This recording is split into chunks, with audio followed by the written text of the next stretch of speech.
the fundamental things. Time for little boys to be in bed. Can't you see him in the middle of a date? And time for little trollops to go home and listen to episode 327 of the Retro Rewind podcast. Retro systems online. Reflux capacitor fluxing.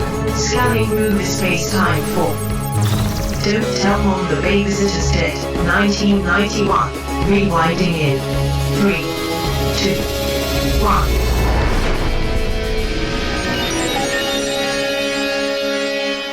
1. Welcome, Rewinders and new listeners, to the Retro Rewind podcast, where we take a fresh look at movies and games from 15 or more years ago. I'm your captain of the pod, Francisco Ruiz, and I'm joined by your XO and mine, Paul, the babysitter, PaulJPowers.com Powers. Hey, Paul. All right, let's rock and roll. Are the dishes done, Paul? What dishes? You know. Dishes are done, man. And also for this discussion of the film, Don't Tell Mom the Babysitter's Dead, we welcome back aboard Administration Officer of the pod, Ashley Ruiz. Hey, Ashley. Hey, thanks for having me back. Of course. Glad to have you back. And in addition to Ashley, we're also happy to have back aboard Feelings Officer of the pod, Patrick Patchik. Say, Patch.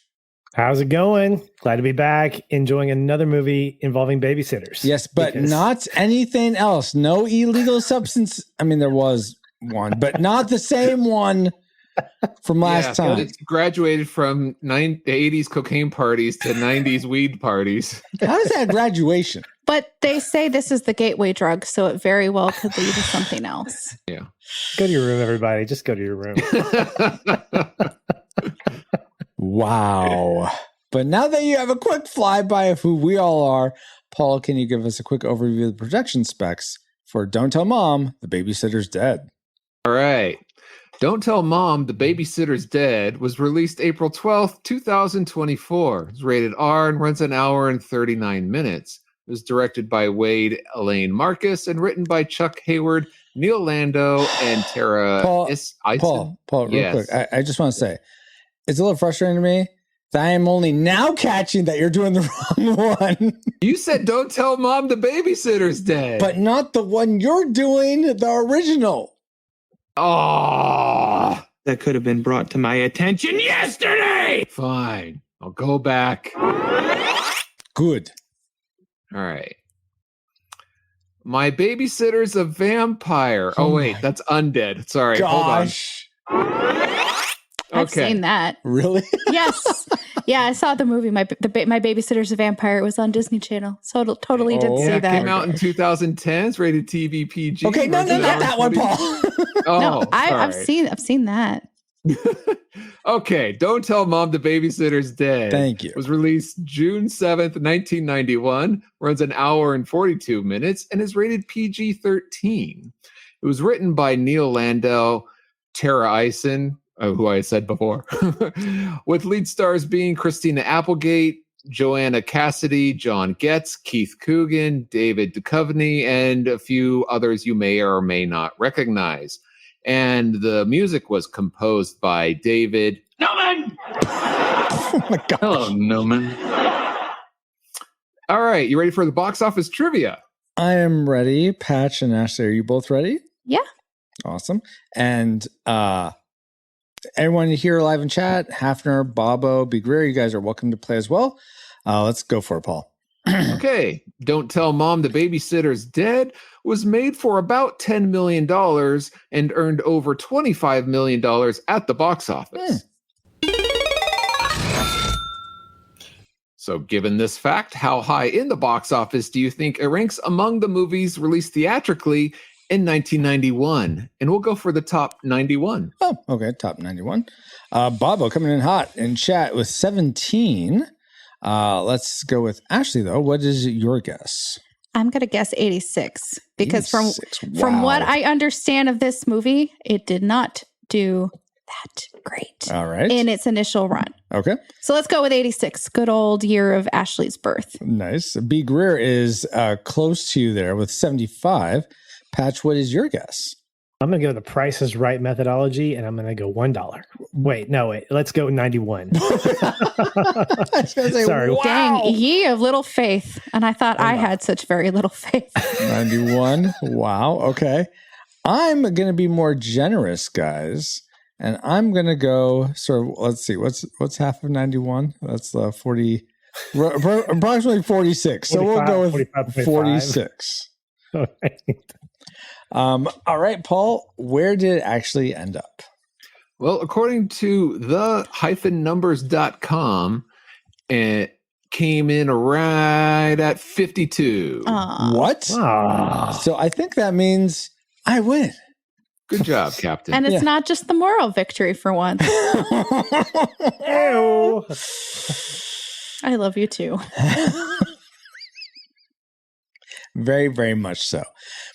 But thank you for those factoids, Paul. And let's see if any of them factor into our memory mind meld or subsequent roundtable discussion, which we'll get into once Alice has located our target film. Alert. Alert. Target located. Spoilers incoming. Establishing analysis vector. They'll definitely call Mom. Don't tell Mom. The babysitter's dead. Rock and roll! Now, Christina Applegate spends the summer Don't forget to do the dishes, okay? with no nagging, no curfews, no rules. Dishes are done, man. Don't tell Mom the babysitter's dead. Rated PG-13. Now playing at a theater near you. Yes, indeed. Now playing at a theater near you, except I don't remember it being in the theaters. But you know what? My memories might be deceptive. And let's find out how all our memories went when it comes to Don't Tell Mom the Babysitter's Dead with our memory mind melt synopsis of this film. Some of the kids from Adventures in Babysitting still need to be babysat, even though they're in college. Cue Mrs. Sturrack's Medicine for a Good Life. TV rots your brains. But Kelly Bundy would rather live in a van down by the river, so she kills the babysitter and gets her siblings to hide the crime. So now Christina Applegate has to get a job. Clown dog summer jobs are the best jobs. But instead, she becomes vice president of a fashion brand without being married with children. And when mom leaves for the summer, you get a new pool. Okay? Until parents come back and ruin everything, including the ending of this movie. Who's the bad mom now? Wow. Well, yeah, there were certainly plenty of things in those memories that were decepted. What are you talking about? That was all perfect. She was not the vice president. She was the executive assistant to the vice president. Something like that. Executive administrative assistant was the actual title. It. Thank you, Ashley. Yes. Yes. So based on those memories, as flawed as they were, because they are so flawed, what range did they lead you to predict for this film before you rewatched it? Classic, nostalgic, or tragic? Let's begin with Ashley. What was your prediction for Don't Tell Mom the Babysitter's Dead? Okay. Well, apparently at one point in time, I did see this movie, but seeing that I have no memories of it, it leads me to believe that apparently my past self didn't like it enough. And so it erased my memory of it, much like when I watched Avatar: The Last Airbender, the M. Night Shyamalan movie. Oh. But from what I understand, this movie is considered a cult classic, so I didn't want to basically go wah, wah on everybody. So based on that, I'm just assuming it's going to be nostalgic. Okay. Nostalgic for Ashley. Patch, Yeah. Were you asking me a question? Yes, go to I was going to ask you what your prediction was. Well, I was going to chime in. I just got ahead of the request. This was a movie that came on TBS or TNT or one of the Turner-owned stations at the time. It was an HBO movie. It's probably on HBO. But they can lease it out to others. Mm-hmm. Licensing rights. And whatnot. mean, I guess that's true. Continue, Patch. I wasn't rich enough to have HBO at the time, so I settled for cable. Yeah. So, sad trombone and all, I remember this fondly at home, watching it during the summers and whenever it came on. So for me, it was definitely in the nostalgic range. That's what I predicted. Yeah. All right. Oh, and I neglected to ask, When was the first time you remember watching this? I know, Ashley, you said you don't have you watched it, but you don't have a memory of it. It was in the spring of 2006. Mm-hmm. I was in a sorority. We watched it at the sorority house. It was a cold, wintry night. No, it was actually in house. the springtime. It was a couple weeks after I finished completing pledging a sorority, and we were new members of the Phi Sigma Sigma sorority in SUNY Cortland in upstate New York. But no, I remember it was one of the first things that we did, but apparently I don't remember. Required watching on how to get rid of a dead body. pretty much. Yeah, no, I don't know. But so a quick tangent. This is so dumb. But there's this movie that Riff Tracks has done, which will come on like in Twitch or Pluto, called Sisters of Death. Oh, Lord. And it begins with the sorority is pledging, and one of them loads a bullet into something that it's not supposed to have a bullet, and they shoot one of the pledges, and then they have to they let the police know and everything, but it's just then they get notes later on in life. It's almost like I Know What You Did Last Summer type of thing, where they get called to this house and they don't know why. And so, Boy, I did watch the wrong movie. Sorry. What's this one called? My gracious husband, Sorry. that was so I know, loud. it was so loud. I was going to choke or I was going to guffaw. So I chose the guffaw. So seems like you did a little bit of both. regardless, so that's just funny that you guys were saying sorority from Ashley and then High in the Body. Anyway, all that has nothing to do with Paul's prediction. What would that be, Paul? I don't remember seeing this in the theaters. I may have, I just don't remember, but I do remember seeing it on TV, like Patch. I don't think we had HBO either, but I do remember seeing it playing a lot, and I think we were taped it on VHS. But I haven't seen it in a while. I remember liking it back then. So when I went to rewatch it a few days ago, I was shocked that of all in my movie / TV collection, I literally have thousands of titles, and it wasn't in there. Oh, really? So I was a little disappointed, but I'll still predict nostalgic. Nostalgic, okay. Yeah. And I'm just gonna complete the circuit, guys, because I too predicted nostalgic. I saw this as a kid. It was probably similar to Patch on TBS or TNT or one of those things, or when we had the free HBO thing for the weekend with the phone number at the bottom. Exactly. I remember that. Exactly. Oh yeah. The previews that would come on annually. Exactly. Did that with Disney Channel. Yes. Yeah. Maybe I did see it on HBO because of that. Possible. Beager also says, it was on HBO a lot in the 90s. Yes, HBO Freeview, Beager. Paul, Patch, I think I skipped over you accidentally. When did you first see this? Do you recall? Not gonna answer because you skipped over me. Forget it. No comment. I'm better, Francis, though. It was probably freshman year of high school. Okay. I hadn't quite ventured out into the world of being social quite yet. So my Friday nights were renting movies, playing video games, and camping out of my parents' hide-a-bed in our den. And I think that came on over the weekend at some point. And I remember watching it at home. Very freshman year.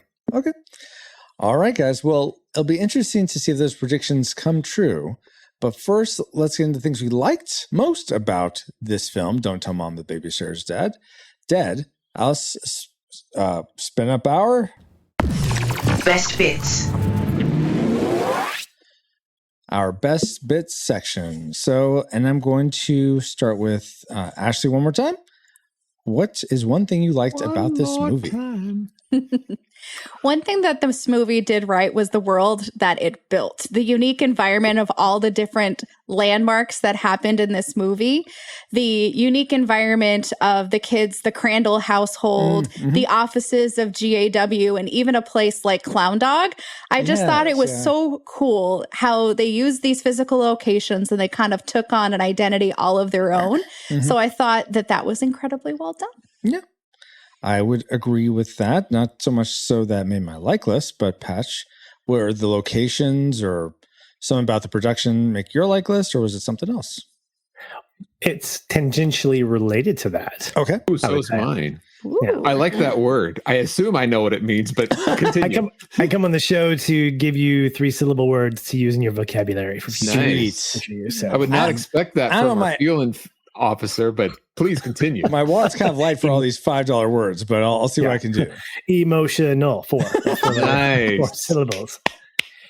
Well, related to that, I really enjoyed the side characters apart from the Crandall family. You've got Gus, the sleaze. You've got Bruce, played by David Duchovny, with the slick back hair and the terribly awesome outfits. And then Carolyn, who's like this co-conspirator with them. The receptionist? The receptionist. Yeah. You've got Kathy, the dedicated one. They're all like filling these roles for Sue Ellen and her family in so many different ways. But the highlight for me is Josh Charles, who plays the love interest.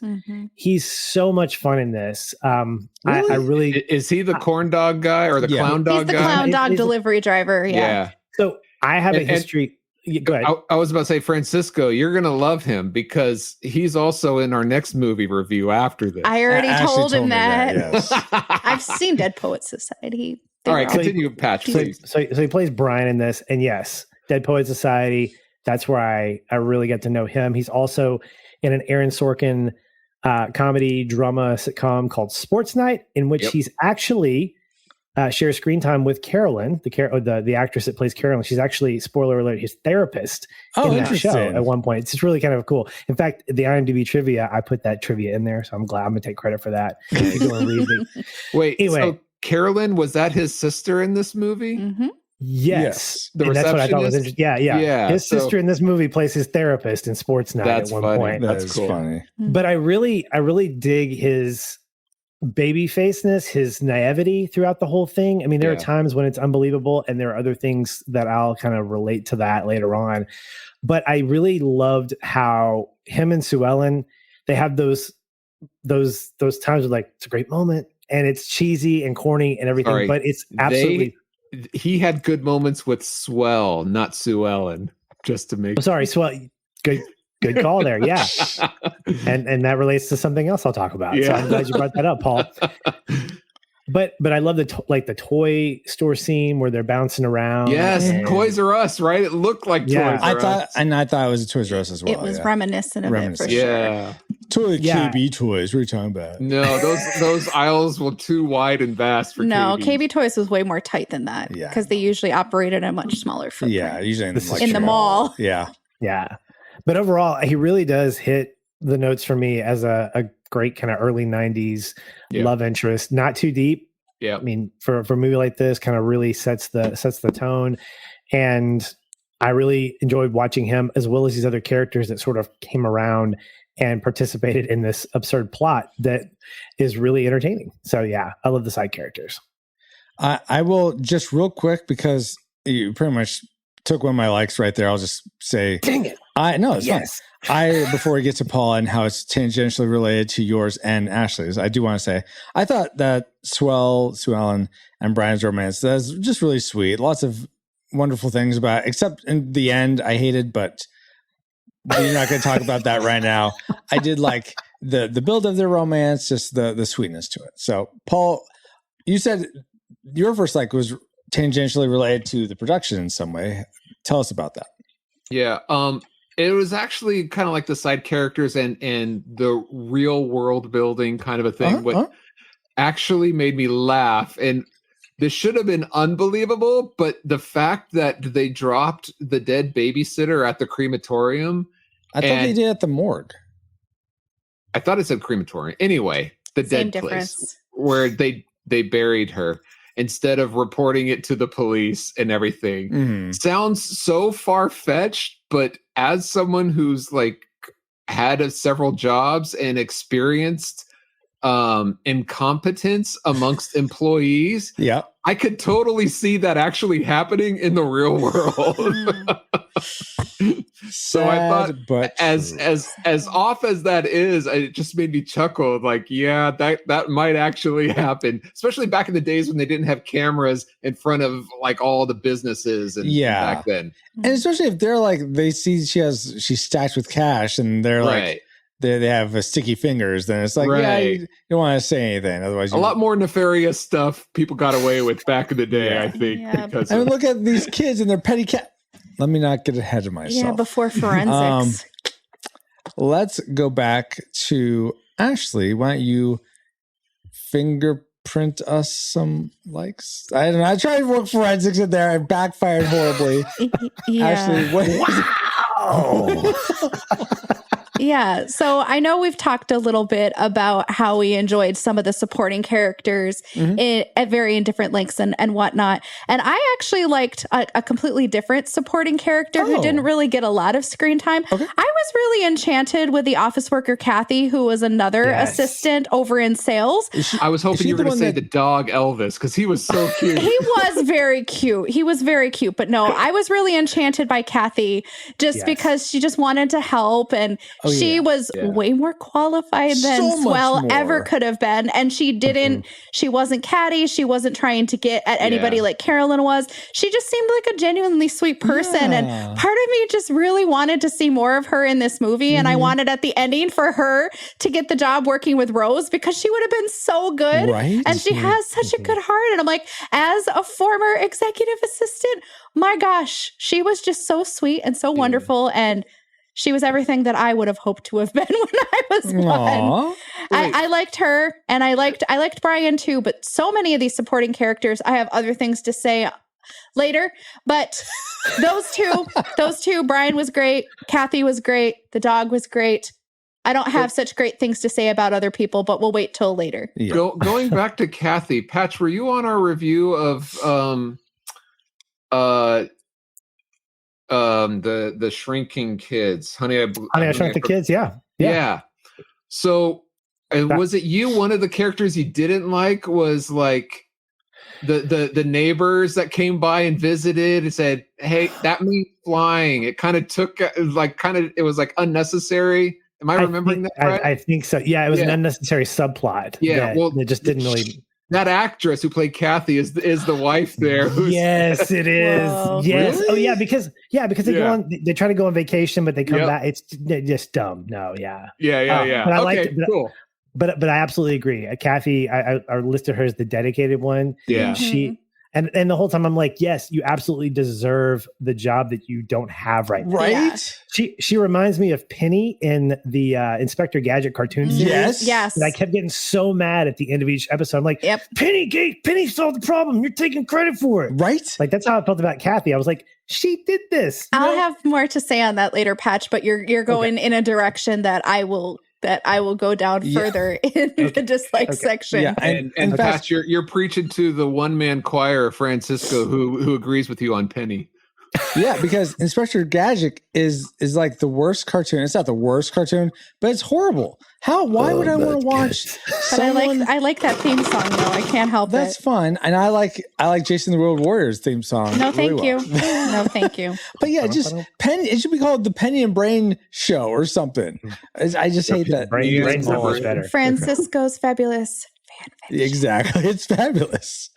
But is But it? don't want Elmira Penny in the brain. Right? That was so awful when they did that. Let's not go down that road. Let's go down the road of Patch's next like. I just want to call out the little touches that this movie brings to the table. Francisco, you and I, when we talk on my podcast and original series, the benefit of going through a TV show episode by episode is we can call out the little things that are brought up as opposed to just kind of glossing over things. And there's so many things that just amplify the enjoyment of the movie. Like when Kenny starts losing his breath going up the stairs near the beginning when he's carrying the plant up, because you know that he's completely out of shape and high and that kind of stuff. Sue Ellen using cleaning gloves to carry the body. Nice old lady inside died of natural causes. When Sue Ellen gets these flowers from Gus, before she realizes it's him, the Clown Dog Circus music plays in the background before it switches back to dramatic music. Again, just little things like that. My favorite thing was during the party, some of the hors d'oeuvres were served on a checkerboard, like the last thing that was brought out. And it's things like that you don't notice because, you know, you're just watching a movie like this and it doesn't have a lot of substance to it. But if you watched it enough times, and this is probably why it's become a cult classic is because it's those little things that I think the production team, the writing team, all bring to say, hey, let's throw this in here and see if somebody notices, or hey, this might be fun to add, but it doesn't distract. Yeah. And in some ways it might amplify a little bit. And I really appreciate when a creative team can do that, because it's just like putting your little mark there without taking away from the overall tone or whatever of a story like that. So I really enjoyed those things. I agree. It brings it up to another level almost. Yeah. Or it goes down deeper another. Now, I don't know, but I agree. It more depth than what's just on beyond the the surface. Yeah, exactly. Yeah, well, I mean, case in point, when Sue Ellen at the beginning, she's like she's marking through some of the fashion magazine stuff as she's talking on the phone. It just kind of foreshadows, oh yeah, she's got this ability to kind of design off the cuff and look at things and put things together in terms of outfits, like when she's getting ready for the interview, those types of things that lend themselves to the overall plot and how she's able to sort of save the day by creating these brand new uniforms. Hence early on, it foreshadows later. Just stuff like that, I think, is lost in a movie that otherwise would feel a little bit ridiculous. But I can really appreciate those types of things. Yeah, absolutely. Paul, why don't you share with us something you appreciate? As everyone was saying before, I appreciate the cast. I thought it was a good cast. There were several characters, even the side characters. Like we've already said, we enjoyed them from other stuff. So it was fun to revisit and watch. Oh, this is from this person's from this person, that kind of thing. Yeah. And seeing them act. Yeah. So the cast. Gotcha. Well, speaking of the cast, one of the my next like and also my classic maker have to do with the cast. But I really but not the little boy's cast when he fell off the roof. No. So Keith Coogan, who is Todd or Copper? I forget which one. Is what? He's either Todd or Copper, along with Donatello. Okay. From Fox and the Hound. Oh, is he? Yes. Oh, okay. Sorry, I didn't. I was getting very with confused. Corey Feldman. Sorry. Anyway, I disliked him so much in this movie, but I really appreciate his arc the most. I feel like he grew the most, even more than Swell's Christina Applegate's character. I love that he sees this one random show of Julia Childs making a cake, and that seems to just launch him on the trajectory of like, you know what? Let me try making waffles. Let me try he keeps upping his skills, and I feel like he's becomes more and more responsible, especially after his brother falls off the ledge. He's like, aha, the cast. You do like the cast. I liked him. I liked that arc of his. But there's so much of them during for the first half of the movie. I really don't like his character at all. Was that? Yeah, Walter is the youngest. Walter's cast. You do like Walter's cast. Mm-hmm. Yeah. So that was my next So now let's get into our classic makers, the things we liked most about Don't Tell Mom the Babysitter Said. Oh, okay, there aren't any. Well, then we can continue on to our tragic makers, because there's probably just I'm kidding, guys. You're getting way ahead. I'm not foreshadowing. You're trying to make up for all the you didn't modes. hit the fast forward on this podcast?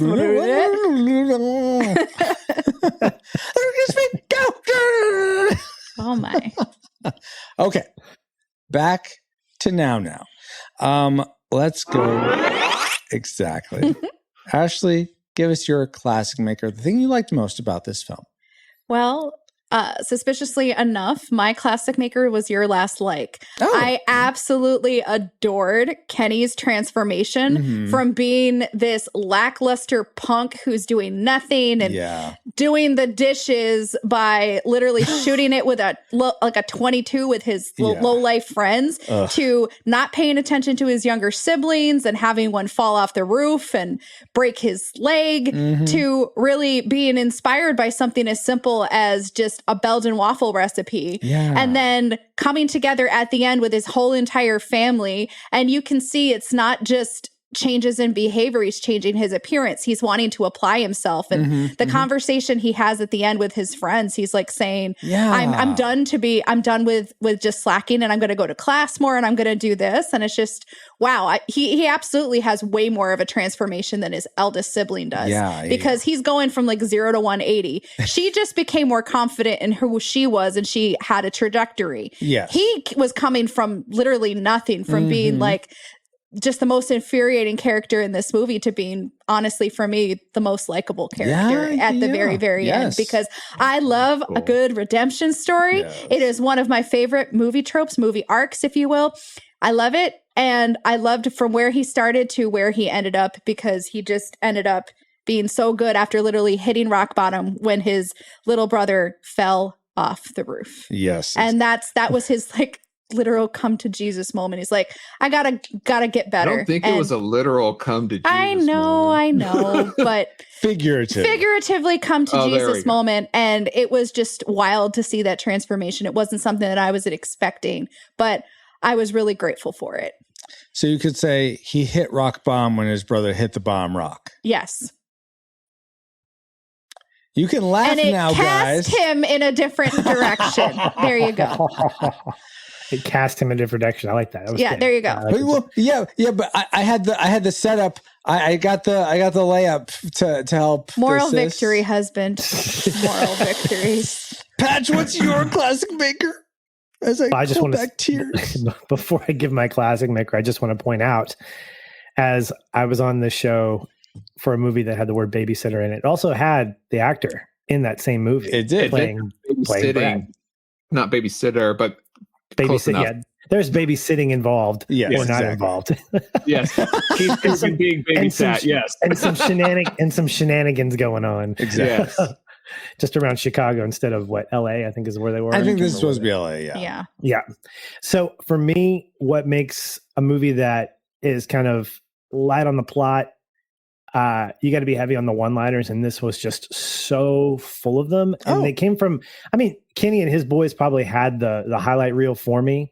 I loved so many of them, but there were other characters that you kind of fly by them because they're a little bit subtle based on when you watch the movie. Yeah.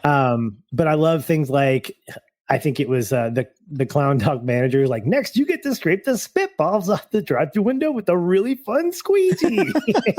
That would have made me want to throat punch that. Yeah, Mr. Egg, yeah. And then Brian's sister with her overemphasis on the words like, you're supposed to go down to personnel on the first floor. There's a really big sign that says personnel. And just these are things I remember watching it over and over again. But of course, stuff from the trailer like dishes are done, man. Yes. It's just very fun. But then you have others that just really stand out that are not so obvious. Like when I think of Gus now, I think, wow, that's not a good guy to really celebrate. And he goes, the rosemary chicken is delicious here, very tender. And it just gives me creep vibes, but I also laugh because it's so over the top. And I think that's what makes a lot of these characters and what they say entertaining, because these are things that you would maybe expect from some people, but not a normal person. And so the accentuation and the embellishment of these characters is only like amplified by their one-liners. And I think for me, that's what I remember most about this movie is those little one-liners, the ones that are more obvious, like park it yourself, Metallica breath, or other things like David Duchovny goes, hey, who are you? Where's the other broad? And he makes kind of a weird gesture with his hands. I'm like, okay, whoa, didn't pick that up at like 13 years old. Right. But apparently I can, I have a little bit more sense about me. So as awkward as they are, those are the things that, for the most part, are a lot more memorable for me in my classic maker. Okay. Very, very good. Paul, why don't you quote us your classic maker? Again, I like the premise, the story of rising up and taking responsibility. And Christina Applegate's character does that throughout the film. Yeah. I think But right on what you said, Francisco, and what Ashley said, even though it came much later in the film, I think Kenny's arc was the best one that was shown that way. Yeah. I don't know, maybe it has to do with his cut hair and his smile. Yeah. I think really adds to it. Such a change in demeanor. Right. I just thought his arc was the best thing about this movie. Yeah, absolutely. Except for my classic maker, and that'd be I don't know what it was, but the Swell's boss Rose was just so sweet and like felt like, other than her not hiring what was her name, Ashley, the one you really liked, Kathy, other than not hiring Kathy and still wanting Swell to be working for her even after the confession and all that, I just liked her character so much. I hate that she was so like infatuated with Gus, but I'm glad timed by him. Yeah, but I'm glad she like ended it at the end. And well, she hadn't found Eddie Valiant yet. That's why.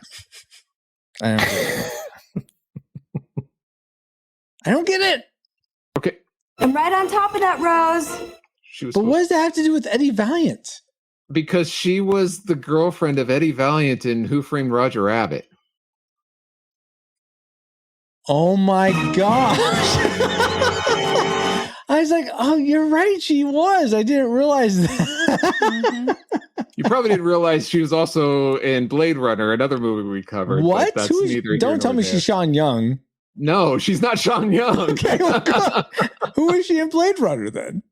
One of the hybrid people. Okay. Hybrid people. Whatever they're called. I'm sorry. What are they called? Not androids, but yeah, where are they called? Oh, I see. No the Daryl Hannahs is what I call them. The Daryl. yeah. I have zero context. Replicants? Yeah, maybe that's what I think that's it. Yeah. Okay. That's it. I was about to say Reploids, but that's Mega Man X. That is Mega Man X. All right. So she was my favorite. I thought she was just sweet. And I don't know. There's just something about her that was really endearing. Yeah. So that was my classic maker. And quick bonus, I do want to say I really liked I felt like it didn't match this movie, but for what it was, I really liked the synth soundtrack. So I just that. Especially in that when they had the montage came up. Don't do it. Missed opportunity for this to be on the soundtrack. Yeah, they had some pretty good songs in the soundtrack, although some of them were a little too loud. I couldn't hear what they were saying. Yeah. Yes, exactly. That's why us old people use the subtitles. But lots of things, some things to like about this movie, but you know what? There's probably other things we didn't like so much. So let's get into there's something else. I forgot. I wanted to say this real quick, guys. Forget too many things. I know. I forget a lot of things. A great many things. But I want to make sure I didn't. I want to make sure I didn't forget. Junkyard Juggernauts. The king and queen have disappeared. A warlord is enslaving the land, and the people's only hope is you and the junkyard. Junkyard Juggernauts is a fantasy adventure board game of mechs and tactical combat and pixel arts that harkens to Chrono Trigger and Final Fantasy VI. This 1 to 4 player game is designed by Francisco Ruiz. Hey, that's me! And you will play as a Mageneer, drafting cards to build the arms and legs of a magic-fueled mech, aka a juggernaut, before taking on the warlord. The Kickstarter pre-launch page for the game is live with the campaign starting very soon. In fact, when you're listening to this, it may be already out, so we'll see. Or over, depending on when you listen. Yeah, exactly. Oh, what's this podcast from 2025? Here I am in 2030. Oh, listen to this. Oh man, I missed the Kickstarter. But go to junkyardjuggernauts.com anyway. Go to junkyardjuggernauts.com, sign up for the newsletter to not miss any of the news about it. How could That's I lose? great, Francisco. I'm really happy for you. Thank you, Paul. But we're talking about Don't Tell Mom the Babysitter's Dead. So what is this?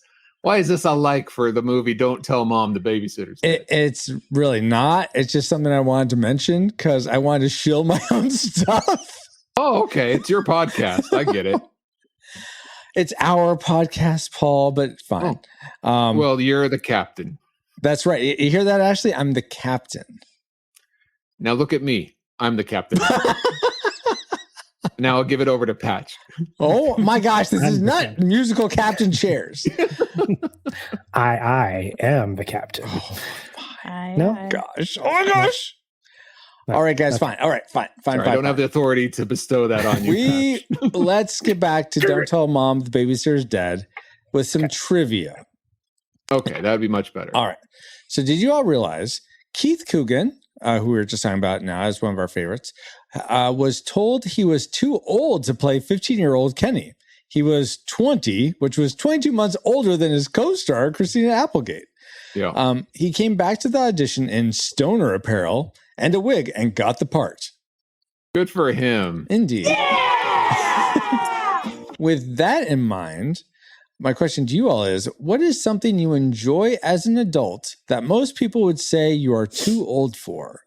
So let's start with Paul. This just reminds me, because maybe I have PTSD or PS, whatever that is. But I was walking, this was a few years ago, I was walking through the grocery store, had a t-shirt on with Mario on it jumping. It said like something power or something like. And 6-year-old walks by with his mom and he looks at my shirt with a smile and a confused look and points at me and asks and tells his mom, he's too old to be wearing that. Oh. So wow. Even 6-year-olds know I don't dress properly for an adult. I'm too old for that. Okay. All right. So wearing Mario graphic tees. All right. Fair. Ashley, how about you? I don't know. I'm not that old. So I don't know that I'm too old for anything just yet. I'm not even 40 yet. But just to talk about the things that maybe people might say is maybe I'm too old to collect all the Pushins, all the little figurines, all the little stuffed animals. I don't even care because I love them so incredibly much and they're so cute and they just spark such joy. And I don't know, my favorite figurine is a dumpster fire. It's literally a cat dumpster with a fire.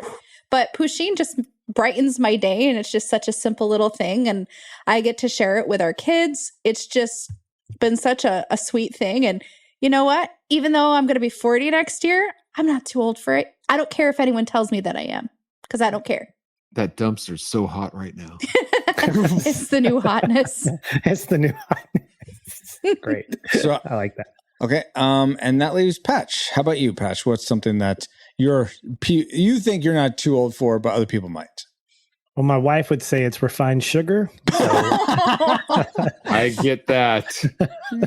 And my body tells me a few times a week that it's Brazilian jiu-jitsu, which is something that I'm exploring these days and sometimes to a fault. But no, I think for me, exactly. This is probably something that is more, I guess, more culturally appropriate. It's I've gotten into Lego several years ago. Oh yeah. My best friend Aaron bought me a Dom's Charger from the Fast and Furious, and I kind of got hooked on these adult builds because that's, Lego recognizes that, Lego's for everybody that wants to be a part of the thing. And so unless you're over 99 years old, apparently so, scratch, yeah, you could get Lego. Exactly. So my latest build is behind me here. It's the Lunar Lander from Apollo. Oh, cool. Very cool. I built that over Memorial Day weekend, and I've been a fan. It can be an expensive hobby, so I have to vary my purchases here and there. Yeah. But I have a few saved up that when there's a long hiatus, like on vacation or something, or I have a pro tip for you, Patch. What's that? Hire a babysitter, and when she dies, you take all the money she has. As long as I leave a nice headstone that says "nice old lady" who left me the money, right? Yeah, exactly. Hope she leaves me a Studebaker too. That'd be great. Wow. So yeah, it's Lego for me, even though it's a little bit, it's hip to be a Lego guy, but I think for a lot of people are like, why do you do that? Because I enjoy building with my hands, and it's I follow instructions. So it's like IKEA. There's no words, but so there's the challenge in it. Exactly. Itself. Yes. But yeah, that's it. Awesome. All right, great trivia, Francisco. Thank you, Paul. And since we have extra time, is there anything that bothers you, or that you feel that you're too old, you're not too old for? Well, there's lots of things that bother me, like claiming that Monty Python on the Rails, a movie, and or Tori what do you think what do you think you're not too old for, but other people do? Probably. I mean, this is like similar to Patch. That I feel like we're past the Rubicon of where most people understand that this isn't too old, but playing video games. I think just enjoying video games and playing those. I'd like to play them more than I do, but I'd say that's probably it. Well, you'd have more time if you were working on a board game. Indeed. Okay. All right. So maybe you will in the future. Exactly. And great trivia, Francisco. Thank you. Now that we've all had some trivial fun, let's find out what memories you, the Rad Rewinders, had about Don't Tell Mom, the Babysitter's Dead. And we only had one this time from Jeremy Shields. He says, I still quote the dishes are done, man, after I start the dishwasher. Nice. Yes, it's so good. That's a good time to do it, Jeremy. But thank you, everyone. Thank you, Jeremy, for sharing your memory. And it doesn't really lead us into the dislike section, except for maybe we didn't get many memories. Maybe there wasn't really a lot for people to say about this film. So let's get into our dislike section for Don't Tell Mom, the Babysitter's Dead. Worst woos. And let's begin. Let's begin with me. And I forget who it was, Paul who mentioned it, or maybe it was a Patch, but I thought Gus was so gross, such a gross lech. I didn't like, yes, he was over the top, but uncomfortably so, in my opinion. Inappropriate and creepy. But he was written that way on purpose. Okay, then I guess the actor did a good job, but that doesn't mean I like the character any. And it's like I don't you think didn't really, like watching it. Yes, and I don't think you needed him in the movie so much. It wasn't like some great thing hinged on him being there, other than like eventually Rose to realize she's better off without him. I don't know. I feel like you could have had. It would have been better if there was a sympathetic romantic interest that maybe, I don't know, Swell was into, but he was trying to be with Rose. And I don't know. I think there was a different dynamic there that could have been better without this creepy guy. So two thoughts, Francisco. I think I will give you one thought. So okay, I think that what should happen is they get rid of Gus. There's my thoughts. That's a good thought. Well, here's my rebuttal back to that. What if you replaced Gus with a male version of Tori? Who's Tori? From Cobra Kai. Oh. Would it be a 1-to-1? Like Robbie? I am just beside myself with lividness right now, Patch. If you listen to us, me and Patch, on an original series, the podcast that Patch covers, where we're discussing, he does lots of series, but the one I do with him is Cobra Kai. I do not have any sort of soft spot for Tori. It's the opposite of that. And so he's just trying to irk me something good here with bringing Tori into this. So I'm not even going to just dignify that. She's written that way. Okay. She's written that way. So you just don't like dignify this, Patch. Now, you hear that? The buzzer is dinging you off. We're going to go. We're going to continue. No, that was me forgetting to put my phone on silent. It was good. I was using it as a good segue. No. Wrong. My second comment is I absolutely agree. I don't think he has any purpose other than to provide a creep factor, not only because he's terrible to Rose, but because you know how old Swell is. Yeah. And because you know that, you have that omniscient perspective, it just makes him that much more cringy. Is he supposed to be comic relief? I don't think he is. I don't think he is. Is he supposed to be one of these like cautionary tales for people to watch out for? Oh, you know what? I think it actually. I think I have an answer for it. I think it's, you know how there's people that enjoy like the show Jackass or those movies where people just get punched in their privates, just horrible things happen to them, and they think that's funny. Yeah. Maybe this is the white collar version of that, where watching someone act super lewd and gross is funny to some people. Maybe. Yeah. I think Watch it him also escape HR. exactly.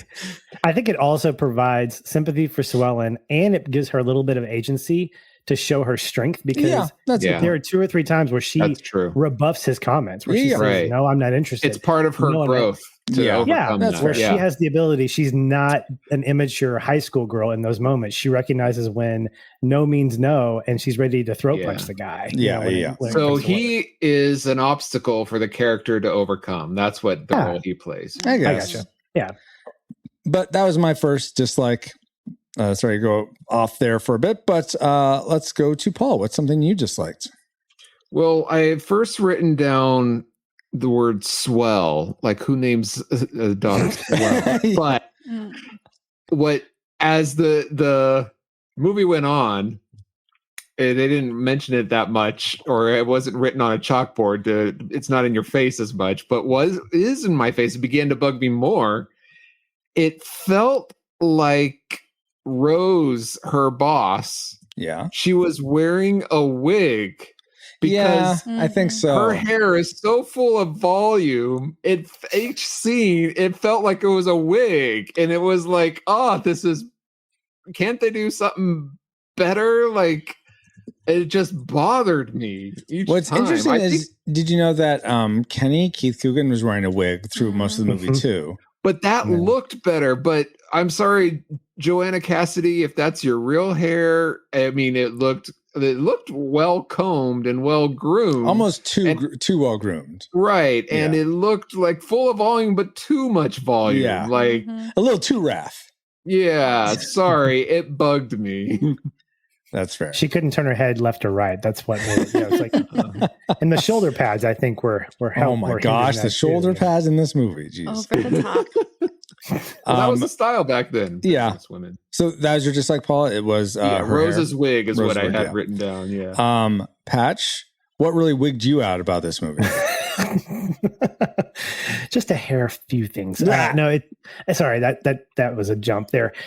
I think that for me, when it comes to movies that quote don't hold up, some of it has to do with the artifacts that are in there that don't feel nostalgic. And I think the things that make the movie feel like it lives in 1991 and can't get past it, like fax machines, dot matrix printouts. But this is a period piece, and so you think it is now? Yeah, it for sure is now. You think that's a detriment to this movie? I don't think it distracts necessarily, but it definitely makes it feel old. And there's something about, but a story like this can be timeless because it can be. That's why I thought we were reviewing the newer one, but go ahead. Exactly. Which is why the newer one has a 3.8 on IMDb, because people are like, no, we like 91. That was a good time with Clown Dog and such. But you have things like direct deposit that doesn't exist when she talks about, when am I getting paid? Oh, 2 weeks. I got to get to the bank. No, you don't. You can just, it's in your bank account. Things like that are not deal breakers for me, but they definitely make the movie feel old and not in a classic way. So when you watch Home Alone, you're like, oh, why doesn't he just use the cell phone? Like, I don't, because that's a plot point, right? The fact is, and that's what the joke is, where you can't remake Home Alone, because if you overlaid the plot onto that onto a 2025 movie, it'd be like, just pick your cell phone up and text your mom. Yeah, exactly. So you have to come up with something different. Whereas those things aren't necessary for the movie, and I think that's what makes them kind of hurt a little bit. Is I don't like seeing cordless phones or things like that. And again, not a bad thing, but just one of my lower dislikes. I've got 2 others that kind of hit a little bit higher on the pegs. Okay. But like CRT televisions, like where's your plasma? That entertainment system was like so lame. Yeah, dude. Like, there's a lot. That's a lot of components. There's way bigger screens than that. This is like 20 inches. I'm like, what is this? Yeah. It was all the stuff holding it up. Yeah, exactly. Yeah, I had a list like the towel and the Walkman. Like those 2 things in particular were like, what is that? I don't even know why I wrote it down, but I was like, that's kind of dumb.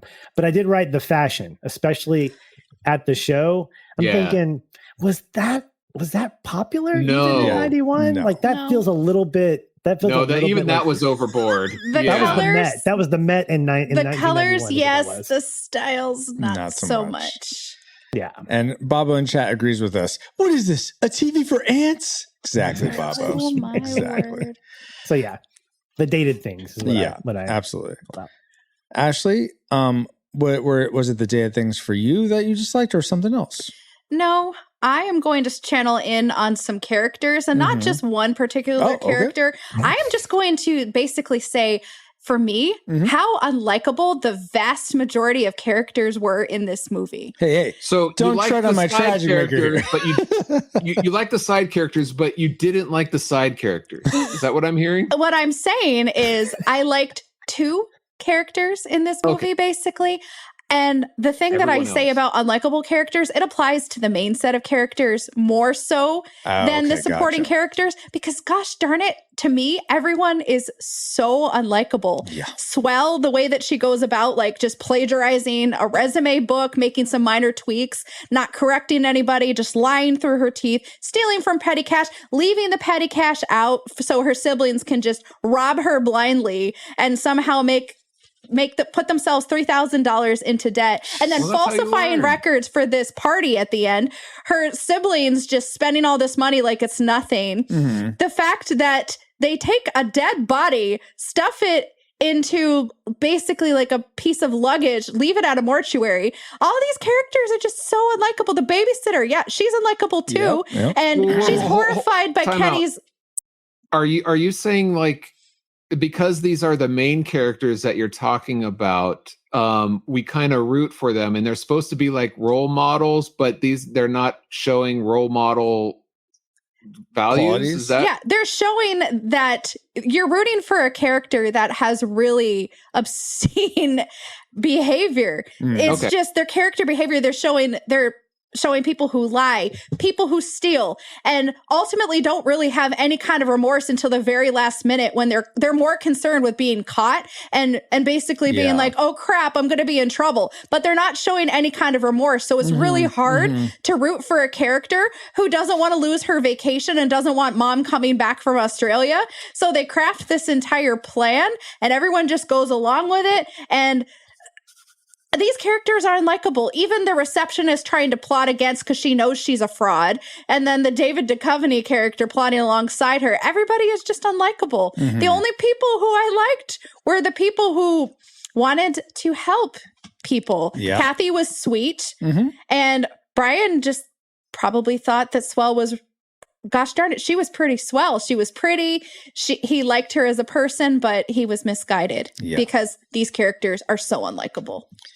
And that'll go pretty much into my, well, not exactly my next dislike, Ashley, but certainly I felt like it was such a leap. Like it took me out of the film that Sue Ellen Swell. I didn't say kick off anything, Paul. No, but that's the leap. That's the leap. But clearly it left us falling somewhere. So continue, Francisco. No way Sue Ellen is able to do this job.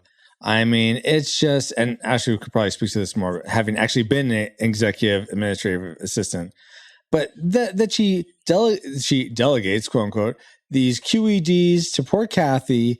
And I just cannot imagine that she's able to keep up with all these things that are going on. She says she's a fast learner. She could be. If they had one scene with her and Kathy or whatever her name was that was helping her out when she's having the trouble with the computer. If she said the line, "Hey, in my other positions, we didn't have this software. Can you show me how this works? Or can you give me like a little, help me out with this?" That could solve you right there. She could figure it out from there. Yeah. Okay. But they didn't do that. They didn't even give us a montage of her going through things to show her slow, steady improvement. We're just supposed to believe. We're just supposed to believe. They showed her have her trouble with the fax machine, and then they showed her later that, oh, look, she can fax now. So apparently, if you can send a fax, you can be an executive assistant. No, you can't. It is not something that according to this documentary, a recent high school graduate with no discernible skills outside of wanting to be a bump on a log and just wants a carefree summer vacation, but doesn't want mom to come home. It's like, gee, you're going to have to step up and you're not going to get that vacation that you wanted. So what are you doing? It's a hard job. being an executive assistant, an EA, an administrative assistant, those are hard jobs. Mm-hmm. Yes, you can learn how to do it with today's resources, but back in the day, you learn by doing. And I refuse to believe that she, quote unquote, learned her job within that 2-week period. That's a bunch of bollocks, because that first month that I got onboarded, oh gosh, it's challenging work. Yeah. You just don't graduate. Was it 2 weeks? Is this what's the time frame for? Because she didn't get paid till 2 weeks. Yeah, later. she didn't get paid till 2 weeks. So the back half of the movie takes place over a 2-week period, correct? I don't think so. I think there's more. It's a couple more weeks, but just up to the point where it's like, I don't, and she didn't understand how paychecks work. They took all my taxes, this pension fund. How did he spend $3,000? Yeah, I would blame Rose. I'm going to blame Rose for all that, because she clearly didn't interview her. She clearly looked at her resume that she was like, "Oh, you're great. Let's go." I mean, there was no accountability to Rose either. So I'm not going to put this on Sue Ellen to pull the wool over Rose's eyes. She's living in her Eminem world, wondering if Gus is going to take her to Santa Barbara for a nice steamy weekend. So I'm going to kind of put a little bit of the responsibility on Rose. Okay, yes. In terms of where the buck stops, I will give that to you, Patch. I'm just saying it's not believable that Sue Ellen could have done this in the span of time at this level and not have gotten caught a lot sooner. That's where my disbelief. Did a couple reports, but what about all the other reports? We're supposed to believe she was able to pick that up and do those. Let me solve this with movie magic. Three words that are my second dislike, and that is Deus Ex Machina. And my boy, it's Deus Ex that's multisyllabic. That's exactly. It's just for sure. The transformation of the house, no way that could have been done. The ice sculptures, the pool, the yard. Kenneth being able to learn in 2 weeks how to make all the things that he does. I get that he struggles with Belgium. Well, let me finish. He's on a rant. Let him finish. Mom and Brian showing up at the same time, coincidentally. The kids being able to handle the lights and the sound at the fashion show. These are things that we just suspend our disbelief. And I'm willing to throw Sue Ellen's ability to do her job in that bucket. Because if we're okay with Kenny having a massive transformation, which I think I completely agree with, in a 2-week period, the abilities that he has are right on par with what are expected from Sue Ellen at her job, in my opinion. Yeah. So I'm going to believe both or none or neither at that point. All I was going to comment on was, I think I'm a little fuzzy on it being 2 weeks. I know there's 2 weeks that we sort of see toward after she gets the job to when she gets the check, but I feel like there's time after that about a month or so goes by, because the whole summer's done. The mom comes back, and she was gone for 2. But she came back a week early. Yeah. So I think we're dealing with a time span of a couple months, but it's a little wishy-washy as to where it is. I still don't believe. My point still stands, though. I think that Sue Ellen could have done what she did, especially with the fact that she provides the fashion sense that I think GAW is hungry for. Like, oh my gosh, you're changing things.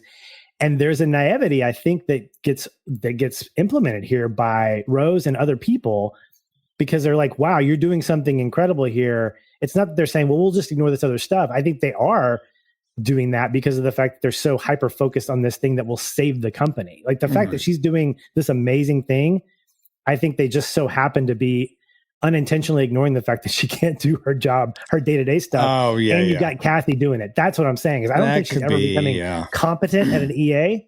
I think what she's done is she's leveraged her way in by showing that she can bring big ideas that would potentially save the company, and those things get fixated upon at the expense of her day-to-day stuff. And that's at the expense of the designer in the sweatshop below that she basically took his job. That dude's fired. He's going to work at Sears or something like that. Like pretty much. Yeah. But that is definitely one of my dislikes, is the Deus Ex Machina, how all this stuff could so magically come together by a bunch of teenagers, including, to your point, the EA position, her ability to do the job. Yeah. Well, then let's go with Ashley. What's something else you disliked? The seeming lack of consequences in this movie.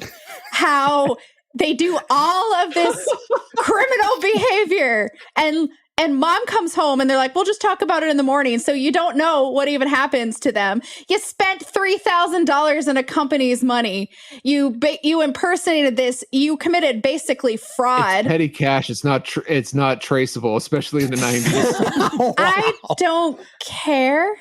No direct deposits. If she's the one with the key, it is traceable to her. Yeah, because she's the one who's in charge of it. Because I was an EA. You could say, I don't know, was it there? Like someone must have broke into it. No, just the seeming lack of consequences. The fact that Swell was just like, you're not supposed to spend that money. Nothing got sent back. They kept everything.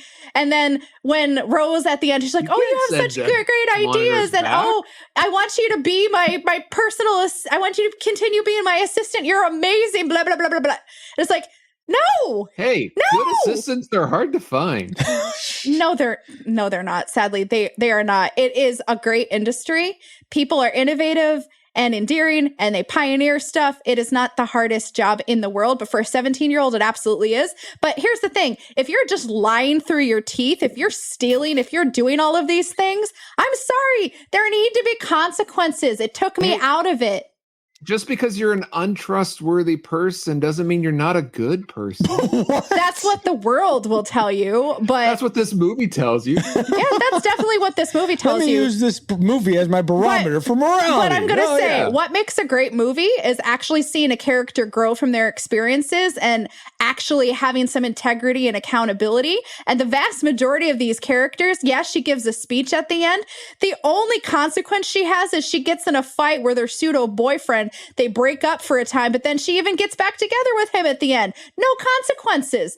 It takes me out. Mm-hmm. There needs to be something happens. And yeah, if maybe we can consequences. She would not be standing amongst those slimy fish kissing a guy she doesn't really know that well. That's not a consequence. Oh, that's that's a deliberate choice she is making because she thinks the boy is cute and he's kind and he's giving her attention. And earlier in the movie, she's like, I'm single and I'm stuck here. My friends are in vacationing in Europe and I'm here and I'm single and I'm sad and blah, blah, blah, blah, blah. He was the first person to give her attention as far as we know. But again, there are no consequences in this movie. It takes me out. She was getting attention from the stoner boys. And Gus.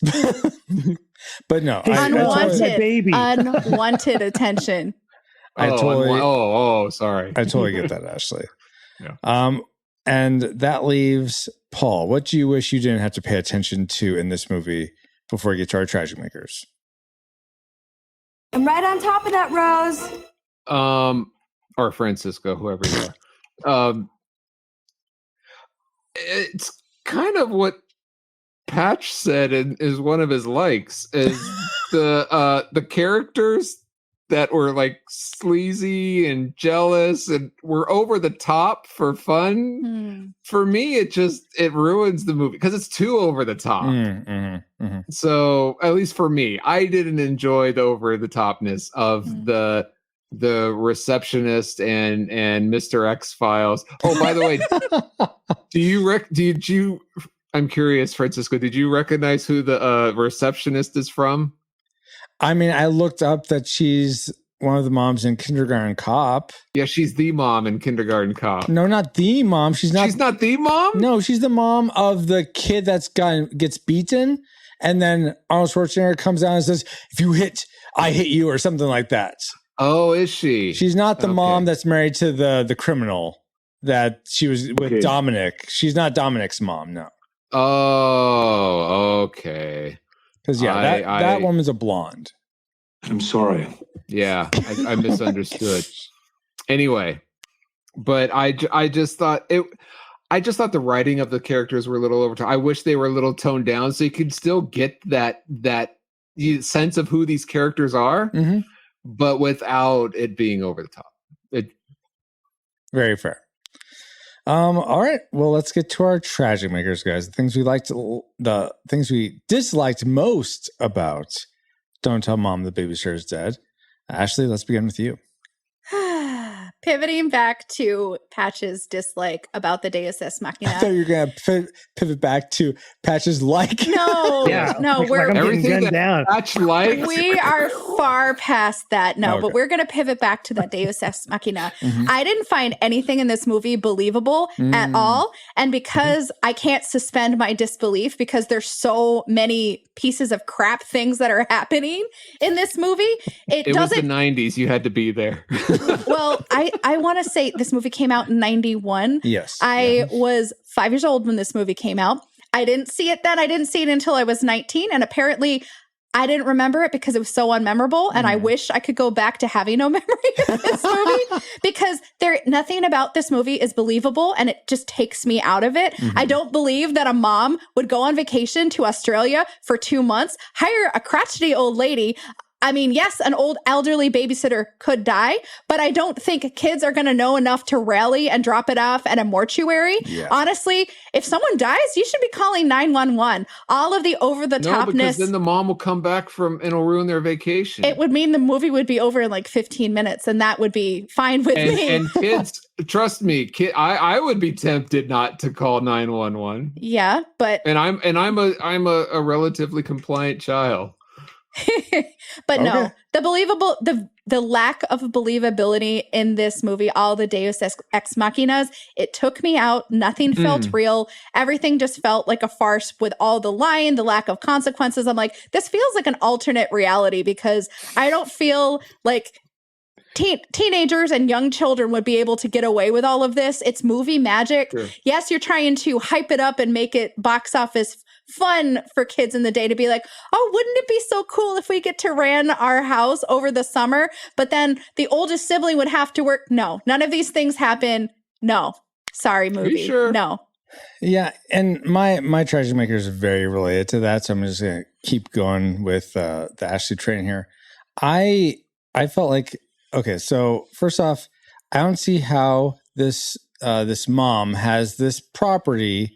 Well, first off, something's weird. They don't really address why her and the father are divorced, but why are all the kids with her? I mean, this is, I think, a very 90s He's a trope. deadbeat dad.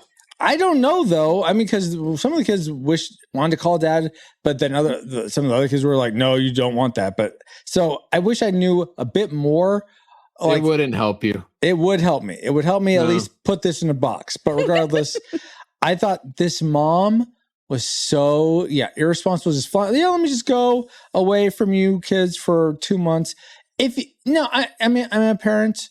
Parents need some time away from their kids. That is fine. Take a week, 2 weeks max. Totally understandable. 2 months? No, I'm sorry, but no, you cannot just shirk your responsibility to kids when you have some that are still in elementary school for 2 months. Not when you have 5 of them. Yeah, and to a stranger, maybe to a grandma, an aunt, something like that. Not to especially when there's 5 of them. So that I hate so much. And then when she comes back, and clearly Swell and all the kids are in so much better like form, and they're doing so well. And she's like, man, parties. Well, does this look like a darn party to you? This is like an event. This is not some kids being dumb and drinking. No, this is a very classy thing. I don't know what what's this party? No parties is what I said. Swell, you young lady, you're in trouble. I mean, she is like, I just hate this mom. She is so out of touch, not aware of anything. And she's like looking around and like clearly you can see that Swell has such a better relationship with her siblings than the mom ever had. Mm-hmm. So it's just like, well, this is how these kids. Now you can see why these kids grew up the way they did because the mom was so terrible. That gets me back to the rest of my treasure maker. I hate these kids. I hate all of them. I hate $3,000 in petty cash all spent the money, buying a diamond for the little hoity-toity girlfriend. It's like, kid, you're 12. Stop. The tomboy girl. Why can't I say this? Girl. The tomboy girl. I feel like is the least offensive of the young kids. And again, I said I like Kenny's arc, so you need to start him in a bad place to arc him. But I just these kids. I just did not like them. I don't know how you fix that other than like I like that they all came together to fix up the house and get that ready for the event. That was a nice moment. But it doesn't undo what they did. It doesn't overcome all the crap of people they were up into that point. Said crap. I said it earlier too. Sorry, not sorry. You'll bleep that out in post, I think. I think he's going to bleep that out in post. Oh, right? okay. Yeah, sure. That's what I'll do. But that was my tragic maker, very similar to Ashley. So that leaves Patch and Paul. Let's hear from Patch first. What is your because I'm not a parent. Let the parent go first. No, Whoa. Oh. Apparently you aren't. Shots fired. Paul with the dad jokes. I think he's got a candidacy for being parent at some point. Okay. So I would say, related to what you guys are saying, there's just an overarching irresponsibility and a sense of bad, amoral, I guess would be a good word to describe the tone of this movie. And I think that's by design, because there's nothing in this movie that hints at, besides Kenny's arc. Everything else is pretty much like no rules, but everything works out in the end. A little bit Deus Ex Machina. So I haven't read Lord of the Flies. I know it doesn't end that way. Thanks for that, Francisco. Spoiler. So as someone watching this movie and having this kind of perspective, which I'm in agreement with, I think great movies have complex characters who have redemption. That's great. I think there's a great movie that I watch every summer called The Way, Way Back, which is a great commentary on almost a reverse role of kids and adults. And it's a coming of age story. The Batman movie, No. Affleck? No, that's a different one. No, that's The Way Back. So this is The Way, Way Back. This one has to go even back further. Yeah, keep going. Keep going. Who stars in that? That sounds familiar. Steve Carell's in it. It's got Allison Janney. I forget the main character's name. Is he the one where he plays the coach? No, that's all right. Different movie altogether. Yeah. In any case, that movie tells a great story of what a summer would look like if adults stopped adulting and kids had to grow up in summer. It's one of the themes of the movie. It's really good. It's a top-notch 5-star movie for me. I don't compare that directly to this movie, but what you guys were talking about compares to it. And what that does for me is that just causes me in my brain to go, okay, I've watched this enough. And so now I'm asking all these questions like, how much money was left for the kids? And how in the world do you get the backyard and the pool to look that good in a short period of time? Because I get that you have 2 months but you're not starting at day one of month one before your mom gets back. There's no way the backyard's going to get that clean. I love the transformation, by the way. I think it's fantastic. They maybe have a week for that. That's it. If the studio couldn't replicate the amount of labor to get it that way, you would think, hold on, come on. I didn't see a lot of extra help out there besides the kiddos. Right. And so I think I'm just asking all these questions, sometimes for humorous takes, like, why is the couch facing away from the entertainment center and not towards it? But even down to the fact that $3,000 is not going to cover every single thing up to that point, including the party. Like, even in 1991, $3,000 is not going to get you a diamond ring and an entertainment center and party supplies and all these different things.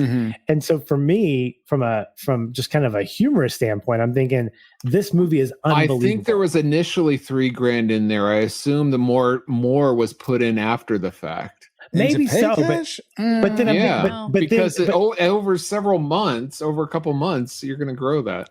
I guess so. I guess we have to get that question answered, which is how many paychecks did she actually get? Because when Kenny asks her how much you getting paid, and she goes $38K a year, and he's like, "You're gonna drown," and I don't even know if he means like that's a lowball number or if. No, he means that's too much. She's going to choke on all the responsibility that's it takes how I to make took that much money. Okay, yeah. I've never been able to grasp like if he was like laughing at her because she's not making enough. I could see that confusion. Yeah. Mathematically, she's getting, with taxes not taken out, $6,250 for those 2 months. So you're telling me $6,000 gives you groceries, pays a hospital bill, pays for all.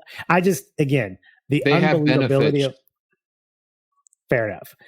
All this stuff gets thrown out because of the fact that none of it makes sense. And Francisco, to your point, Ashley, to your point, the unbelievability of how these kids are able to do what they do, combined with the fact that they are completely selfish. Like, none of them have any kind of moralistic integrity in their bones. But I would even argue that for Kenny too, because Kenny, I think, feels guilty and it causes his transformation. I can appreciate that, but who's to say in 3 months he's going to be a burnout again because of the fact that mom's home and his hair's growing out. Like, I think that's his moment there. His Samson moment is like when he becomes, the hair grows out, he becomes a burnout again. But you got to keep the haircut short, Kenny. So I think for me, the unbelievability of the whole thing works if you just completely ignore all that stuff. But for an intelligent audience, unless you're just looking for something that's going to be on while you check your Instagram, it's not going to be a good movie that you're going to want to keep watching over and over again, in my opinion. All right. I didn't realize we were in the final ratings so soon. But Paul, why don't you give us your tragic maker for Don't Tell Mom, The Babysitter's Dead?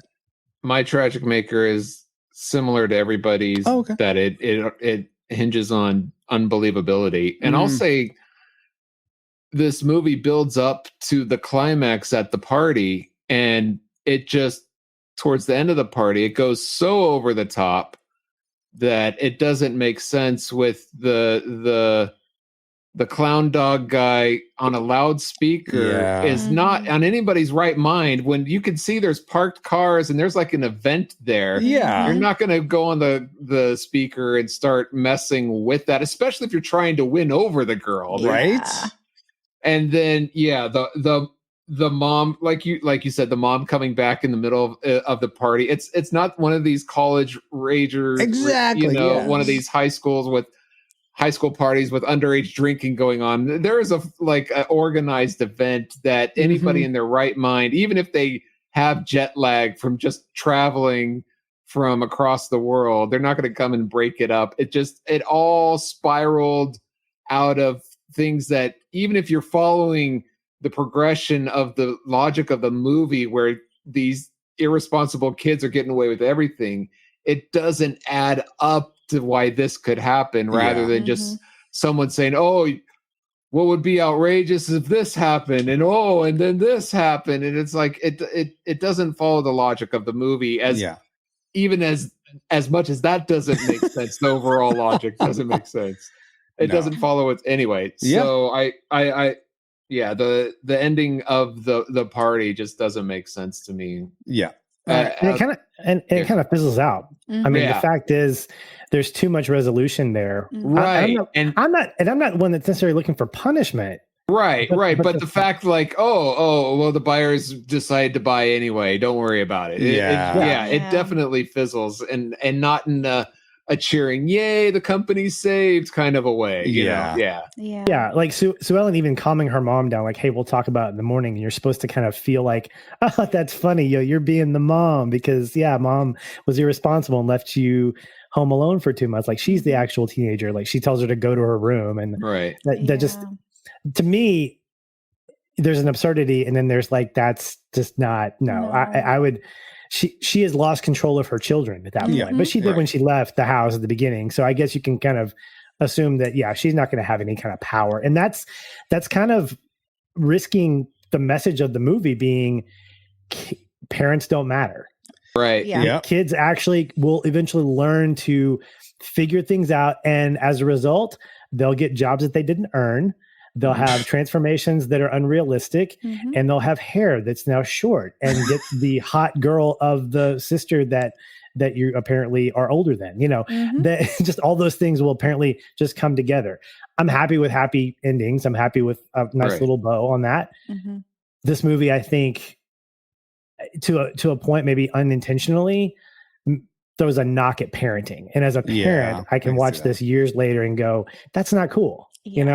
We don't all have to be the Homer Simpsons and be the goofs of our family. The parents don't have to be. They can actually be cooperative with that. Maybe you have some kind of like, let's sit down and talk. Like, I would love for that to be like one shot of Sue Ellen and her mom sitting on the bench on the front of the porch, talking as the camera comes back and she starts explaining, here's what happened. I need to explain everything to you. And mom's listening. And she's like, this is unbelievable. But you don't hear the dialogue at that point. But you're starting to get the sense that, okay, something crazy happened over these last 2 months. I probably need to be more involved with my kid's life. Having a scene like that, I think, would feel maybe some Gilmore Girlish type things, but to me that would feel more connected as opposed to Sue Ellen jokingly saying, "Mom, go to your room. We'll talk about this in the morning." Yeah. Let's totally be patronizing and just that's exactly great. Let's just totally patronize the parent and basically say the kids figured it out. The moral of the story is, parents, you can go on vacation to another continent for 2 months as long as you have a teenager in your house who could legally work, even if they falsify all of their information. Everything is going to work out in the end, because in the end, you don't matter. The kids will parent themselves. Yes. Look at me. I'm the parent now. Exactly. Well, I think that about says it all for entering our trajectories into the firing computer. Alice, do you have a firing solution for us? Firing solution complete. Rating salvo armed and ready to fire on your mark. All right. Do we rate Don't Tell Mom the Babysitter is Dead a classic? We'd recommend anyone go see this, whether or not they've seen it before. A nostalgic, if you've seen it before, awesome. Yeah, you'll have a good time watching it again. But if you've never seen it before, keep it that way. Go watch maybe Adventures of Babysitting instead. Or do we rate it a tragic? We'd recommend no one watch this. If you've never seen it before, keep it that way. And if you have seen it before, don't sully any good memories or good quotes you have of it with a rewatch. So let's begin with our guests as we like to. Ashley, you had predicted nostalgic. What was your final rating for Don't Tell Mom the Babysitter is Dead? Well, I went in hopeful. Classic. Okay, wow. No. Oh, okay. Well, I went in hopeful with the nostalgic, watching the movie and combing it through that little fine tooth comb and everything just unraveling more and more and more, and not enjoying a great lot of it. Final rating is a tragic. Stay away from this movie. Don't watch it.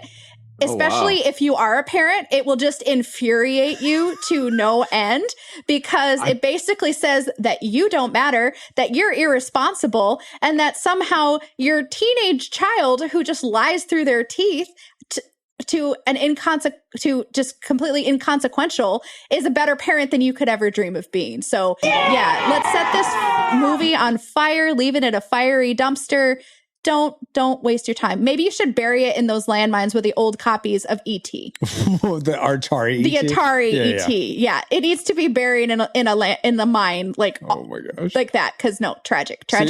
So you would agree with Baba, who says, "Don't tell Mom this film exists." Yes, don't tell Mom this film exists. It's too late for me. This movie was Spare made yourself. for parents. I don't care. Probably not. I don't care, but.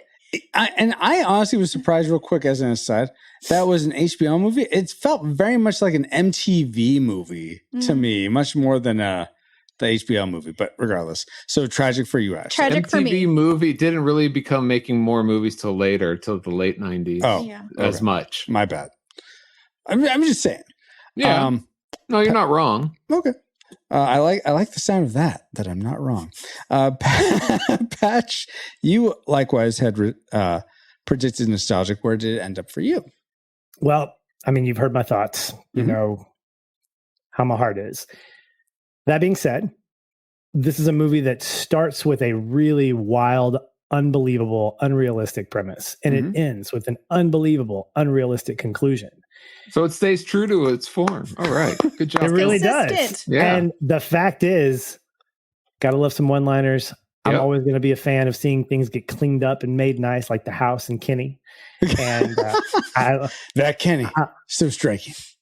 Bruce's wardrobe alone, I think, deserves an Oscar for what David Duchovny does with that slick back hair and the really crazy stuff. No, thank you. So for me, I'm going to go nostalgic. For no other reason, if I'm going to recommend this to somebody, it's going to be, let's contain this. And let me tell you, this is a great capsule example of what the world looks like when parents are not involved in the 90s.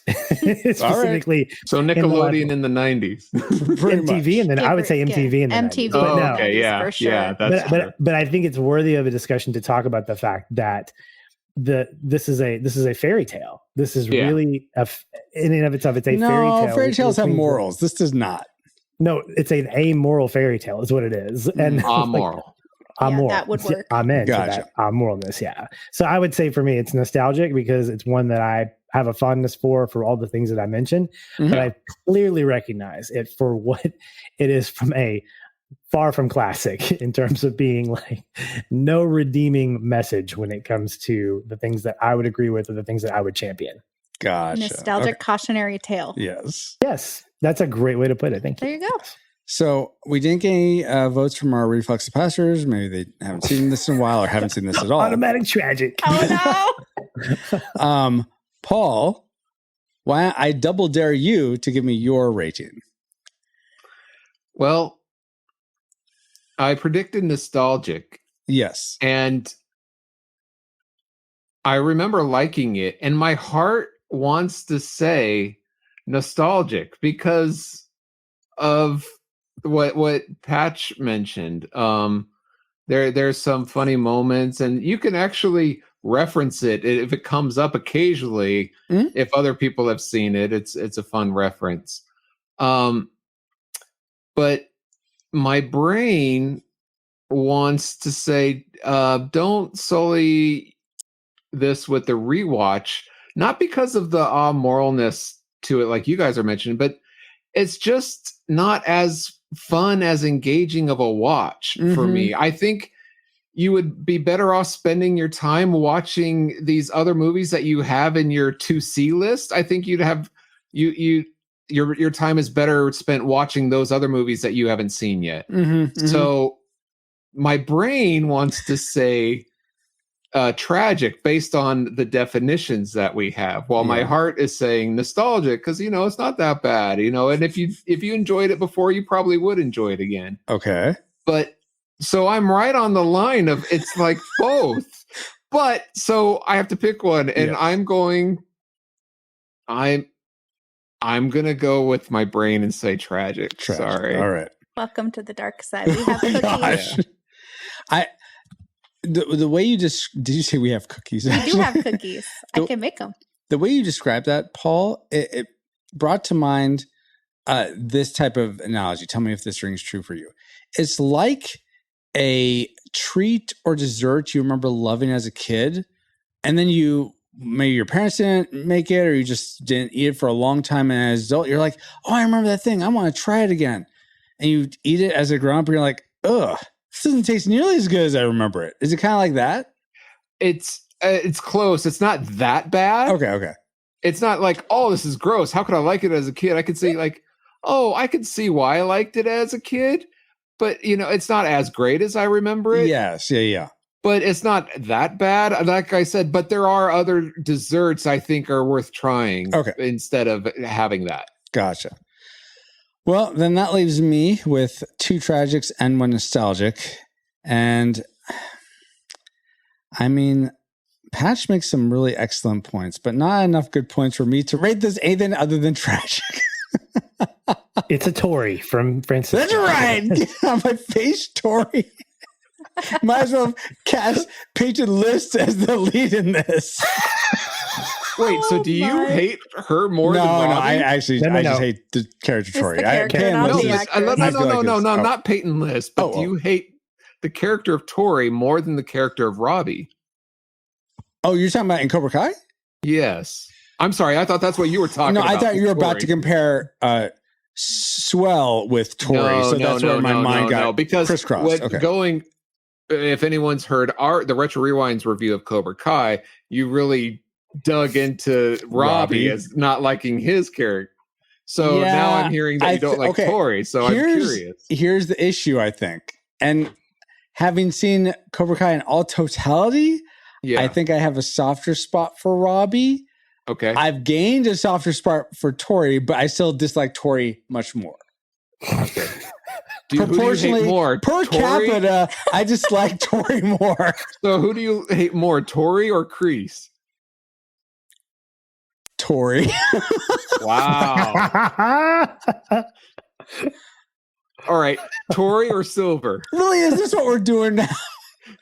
I love Silver as a character, but I guess I'd have to go with I love what I forget the actor's name. I love I don't know. I love him as a villain. And if Tori was just, well, I won't spoil anything for people. I'll just say I don't like Tori. Let's continue. 3 tragics, 1 nostalgic. We rate Don't Tell Mom the Babysitter is Dead. The Retro Rewind podcast rates Don't Tell Mom the Babysitter is Dead. A disputed tragic film. We'd recommend no one go see this. Enough of your lip, Missy. Whether or not you've seen it before. But now it's time to get back to our own time. Good old 20XX. 20XX. Calm sat online, awaiting incoming transmissions.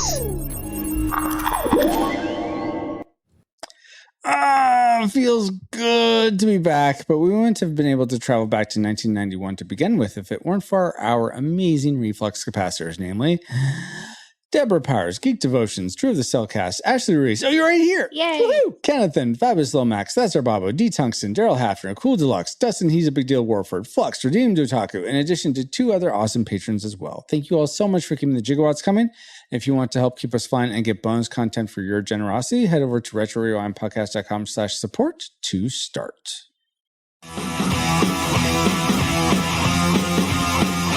Shh. Don't tell Mom this stream's sponsored by pauljpowers.com. I'll make sure not to do that, Jareth. Or Jared, I should say. Go ahead, Paul. Sorry, I derailed you. No, that's fine. I was just wondering, or very grateful to all our supporters who can support us financially. Are there ways for people who cannot afford because they haven't dug into their petty cash from their boss to support us, but not financially? Yes. Well, first off, the Retro Rewind podcast does not condone any embezzlement of your petty cash fund to fund this podcast. We appreciate the heart that you'd want to support us that much, but don't do that. But what you could do instead is, if you enjoyed this episode, and you probably did if you've made it this far, why don't you, if you're not driving, tap the share icon on in your podcast player and send this episode to a friend saying, I know you like Don't Tell Mom the Babysitter's Dead, so maybe this will dissuade you of that feeling. Oh. Or I know you hate this movie, so why don't you listen to these guys do you remember liking it but haven't seen it in a while? Maybe you should spend an hour and a half with these people instead of the movie. Exactly. So that's a great way to support us free of charge. Cool. And I'll bet they'll thank you for sharing it. And speaking of thanking people, we want to give a big babysitting hug. Sure, we'll go with that. A big old lady babysitter hug to Ashley and smells Patch. like formaldehyde. Yeah, for supporting us with their thoughts about Don't Tell Mom the Babysitter's Dead. And since we like to go alphabetically, we'll start with Ashley.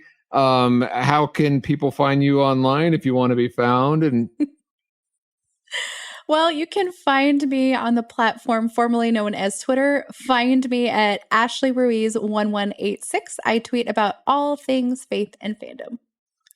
Cool. And Patch, how can people find you online? Is there anything cool you got going on that people should know about? Like, I don't know, reviews of Tori's TV series.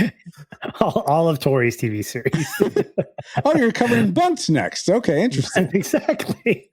That's Peyton's TV series. Oh yeah, I'm sorry, my bad. Tori, the character, is only on one show.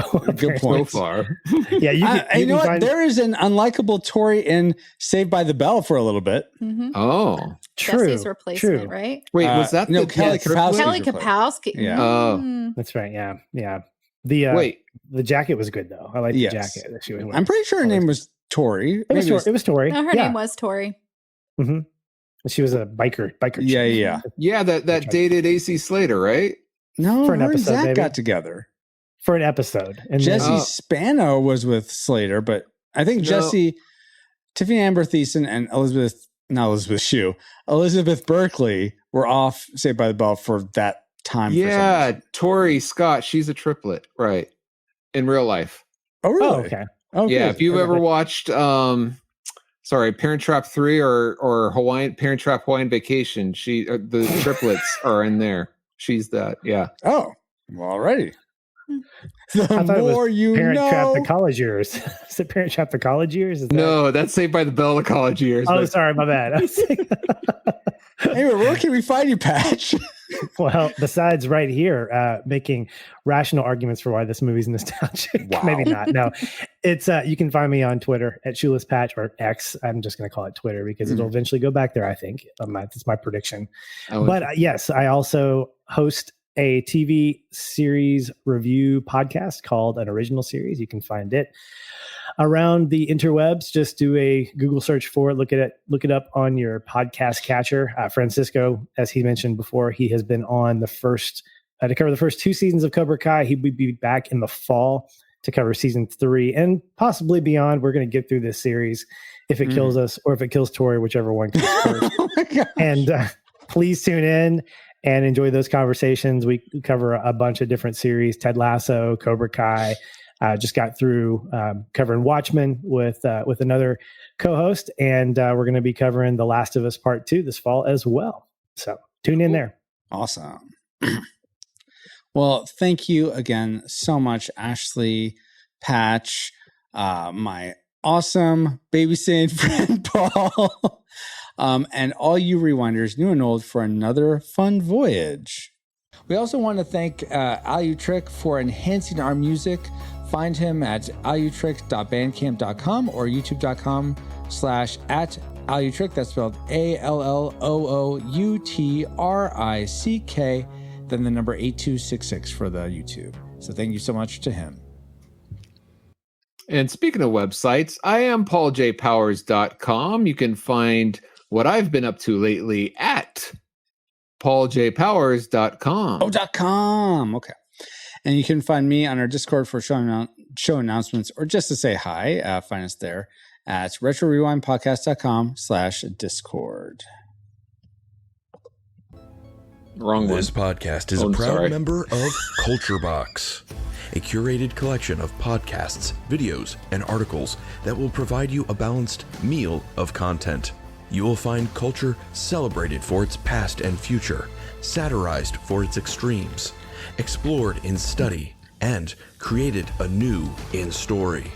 Point your web browser to culturebox.media. Because we rated this movie a tragic, we have a new babysitter. And as the new babysitter just said, we are now part of Culture Box Media Network.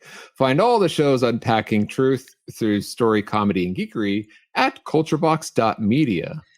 Thank you, EXO, and thank you for listening. We pray you are more joyful today than when you first hit play.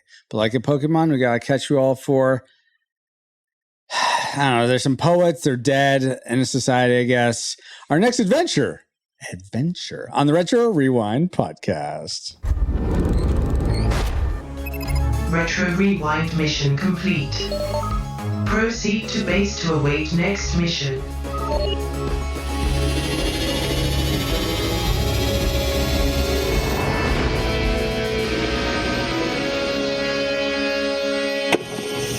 Kenny! Get back here! Right now! I'll do it later, Mom! I promise! Bye, Mom! Have a blast! Rock and roll!